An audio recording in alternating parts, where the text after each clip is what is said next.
പ്രയാസമുള്ള സ്വപ്നമാണ് കണ്ടതെങ്കിലോ ഇടത് ഭാഗത്തേക്ക് ഉമിനീരില്ലാതെ തുപ്പണമെന്നാണ്. 3 തവണ ഫൽ യച്ഫുൽ അലാ യസാരിഹി സലാസൻ, 3 പ്രാവശ്യം ഇടത് ഭാഗത്തേക്ക്. നമ്മൾ ഉറക്കത്തിന് ഉണർന്നാൽ സ്വപ്നം കണ്ടുകൊണ്ടിരിക്കുമ്പോൾ ഉണർന്നു വരും, അല്ലെങ്കിൽ സ്വപ്നം കണ്ട് ലാസ്റ്റ് ആയിരിക്കും ഉണരുക. എന്തായിരുന്നാലും ആ സ്വപ്നം ഒരു ബാഡ് സ്വപ്നം കണ്ടത് ഓർമ്മയുണ്ട്, പെട്ടെന്ന് എന്ത് ചെയ്യുക, ഇടത് ഭാഗത്തേക്ക് 3 പ്രാവശ്യം തുപ്പുക. ഉറക്കത്തിനിടയിലാണ് നിങ്ങൾ എഴുന്നേറ്റത്, ഉമിനീരില്ലാതെ തുപ്പുന്നതാണ് കേട്ടോ. യത്ഫുൽ സഫല 3 പ്രാവശ്യം ഇടത് ഭാഗത്തേക്ക്. അഊദു ബില്ലാഹി മിനശ് ശൈത്വാനിർ റജീം എന്ന് പറയാം. എന്നിട്ട് നിങ്ങളത് ആരോടും പറയാതിരിക്കുക.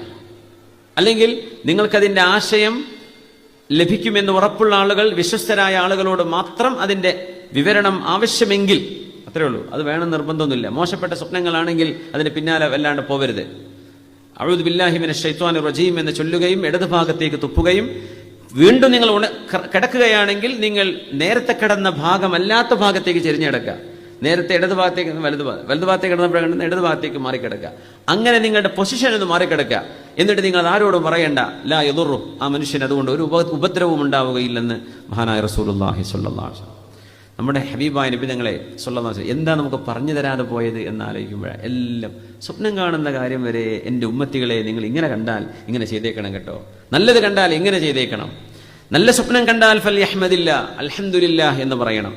വൽയുഹദ്ദിസ് ബിഹാ, നിങ്ങൾക്ക് ഇഷ്ടപ്പെട്ട ആൾക്കാരോട് പറഞ്ഞോളൂ, ഒരു കുഴപ്പമില്ല, നല്ല സ്വപ്നങ്ങൾ.